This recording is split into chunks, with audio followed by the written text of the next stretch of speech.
2026 சட்டமன்ற தேர்தலோட உண்மையான super star வெளியே வந்தாச்சு. 524 வாக்குறுதிகள். அந்த 524 வாக்குறுதிகளும் எளிய மக்களோட வாழ்க்கையை ஏத்த போற ஏணி. சில பேர் விஷன் டாக்குமெண்ட்னு சொல்லிட்டு வெத்து பேப்பரை சுத்திக்கிட்டு இருக்காங்க. ஆனா இங்க திராவிட மாடல் நாயகன் சொன்னதை செய்வோம்னு நெத்தி அடியா வாக்குறுதிகளை கொடுத்திருக்கிறார். என்டிஏ கூட்டணியில அதிமுகவோட காப்பி பேஸ்ட் தேர்தல் அறிக்கையும் தாவேகாவோட விஜய் கொடுத்த கன்ஃபியூஷன் தேர்தல் அறிக்கையும் இந்த 524 திட்டங்களுக்கு முன்னாடி நிக்க முடியுமா? சான்ஸே இல்ல. அது எப்படின்றத இந்த வீடியோல முழுசா பார்க்க போறோம். மறக்காம மை சென்னை 360 சேனல் சப்ஸ்கிரைப் செய்வதோடு உங்க கருத்துக்களை கமெண்ட் செக்ஷன்ல தெரிவிக்க மறக்காதீங்க தோழர்கள்.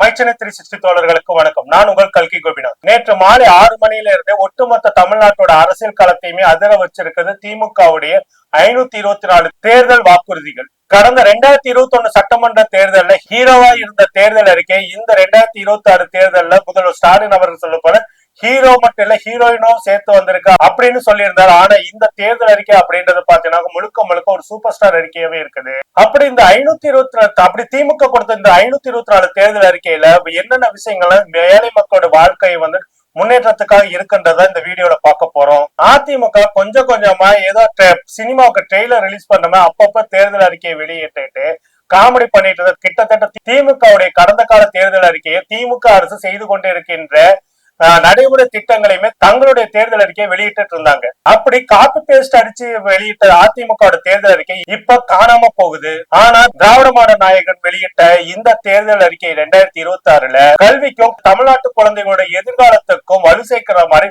முதலீட்டு திட்டமாகவே பல தேர்தல் அறிக்கையை வந்துட்டு கொடுத்திருக்கிறாரு.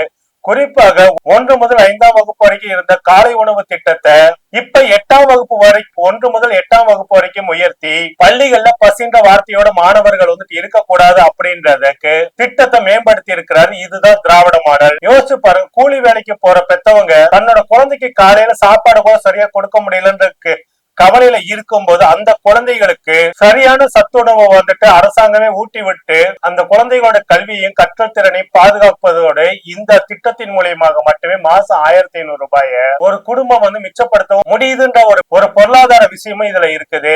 அதோட இல்லாம மகளிர் உரிமை தொகை ஏற்கனவே 1000 ரூபாயை கொடுத்துட்டு இருந்தவங்க 2000 ரூபாய் உயர்த்த போறாங்க. அது மட்டும் இல்ல, இல்லத்தரசி திட்டம் அப்படின்னு சொல்லிட்டு அந்தந்த பகுதிகளில் இருக்க கடைகள்ல அந்த குடும்பத்துக்கு தேவையான அடுப்புல இருந்துட்டு மைக்ரோ ஓவன் வரைக்கும் வாங்கி கொள்வதற்காக 8000 ரூபாய்க்கான கூப்பன்கள் வந்து கொடுக்க போறாங்க. இது பெண்களோட பொருளாதார சுதந்திரத்தை பாதுகாக்கிறதோட அந்த குடும்பத்துக்கு என்ன தேவை அப்படின்றத, ஏன்னா ஒரு வீட்டுல வந்து பாத்தீங்கன்னாக்கா ஃப்ரிட்ஜ் இருக்கு. இப்ப எடப்பாடி பழனிசாமி வந்துட்டு ஃப்ரிட்ஜ் கொடுக்குறோம்னு சொன்னாரு. அந்த வீட்டுல வந்துட்டு ஏற்கனவே ஃப்ரிட்ஜ் இருக்கு அப்படின்னாக்கா அவங்க அந்த ஃப்ரிட்ஜை வாங்கி என்ன பண்ண போறாங்க அப்படின்ற சூழல் இருக்கும்போது அந்த குடும்பத்துக்கு என்ன தேவைன்றதை அந்த குடும்ப தலைவி முடிவு பண்ணி அதை வந்து வாங்கறதுக்கான கூப்பனை வந்துட்டு இந்த திராவிட மாடல் ஆட்சி 2.0 கொடுக்க போறாங்க.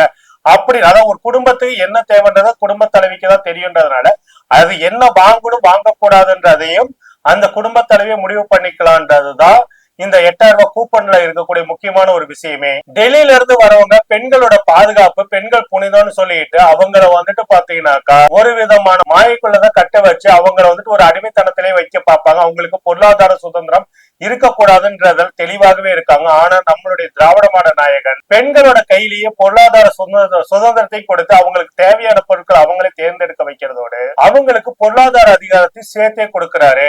அது மட்டும் இல்லாம தமிழ்நாடு உறுதியளிக்கப்பட்ட ஓய்வூதிய திட்டத்துல 50% வந்துட்டு பென்ஷனா கொடுக்க போறாங்க.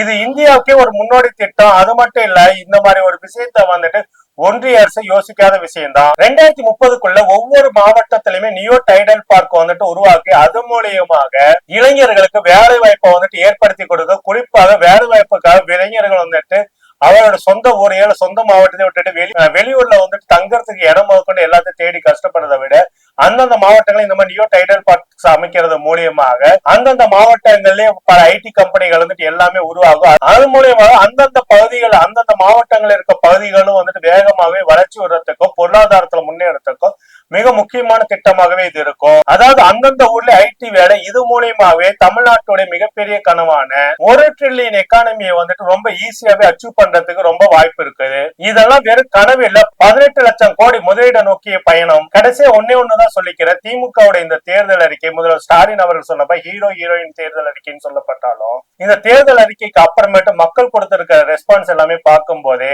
பாஜகவோட மதவாதமும் சரி, அதிமுகவோட அடிமைத்தனமும் சரி இங்க எடுபடாது. அது மட்டும் இல்லாம தாவேகா கொடுத்த மொக்கத்தனமான தேர்தல் அறிக்கையும் திமுகவோட இந்த தேர்தல் அறிக்கைக்கு முன்னாடி நிக்காது அப்படின்றதும் வெளிப்படையாகவே தெரியுது. ஏன்னா இதுதான் திராவிட மாடல் 2.0. இந்த திராவிட மாடல் 2.0 வாக்குறுதிகள் அப்படின்றது விஷன் இல்லாம பேசுறவங்களுக்கு மத்தியில விடுவை கொடுக்க வந்திருக்க அறிக்கையினே சொல்லலாம். சொன்னதை செஞ்சிட்டு இருந்த முதல்வர் ஸ்டாலின் அவர்கள் இப்போது சொல்லாததை செய்வதற்கான ஆயத்த பணிகளையும் இறங்கி இருக்கிறாரு. இந்த 524 வாக்குறுதிகள்ல உங்களுக்கு பிடித்த வாக்குறுதி எது? காலை உணவு திட்டமா, மகளிர் உரிமை தொகையா, இல்ல 1.5 லட்சம் வேலை வாய்ப்பா, எதுன்றத கமெண்ட் செக்ஷன்ல மறக்காம தெரிவிங்க தோழர்களே. நன்றி, வணக்கம். தமிழக மக்கள் ரொம்ப தெளிவாதான் இருப்பாங்களே தவிர்த்து இது அயோத்தி மாதிரி ஆக்கலாமே, இதுல என்ன தவறுன்னு கேக்குறாருன்னா அப்ப அவர் எந்த அளவு இவருக்கு அறிவு இருக்கு நயினார் நாகேந்திரன் அவர்களுக்குன்னு இதுலயே மக்கள் தெளிவா புரிஞ்சிருப்பாங்க. அப்ப நீங்க என்ன சொல்ல வரீங்க? நேரடியா நாங்க அப்படிதான் பண்ணுவோம், நாங்க பிஜேபியை உள்ள நுழைக்கிறதுக்கு RSS மூலமா எல்லா காரியங்களையும் நாங்க இதெல்லாம் ஒரு சின்ன சின்ன சின்ன விஷயங்கள் அப்படியே குட்டி குட்டியா அரிச்சு அப்படியே பெரிய பூதாகரமா ஆக்கி அதுல ஒரு சந்தோஷப்படுறதுதான் பிஜேபியோட நோக்கம். என்னன்னா தமிழக மக்களுடைய நிம்மதியை கெடுக்கும்.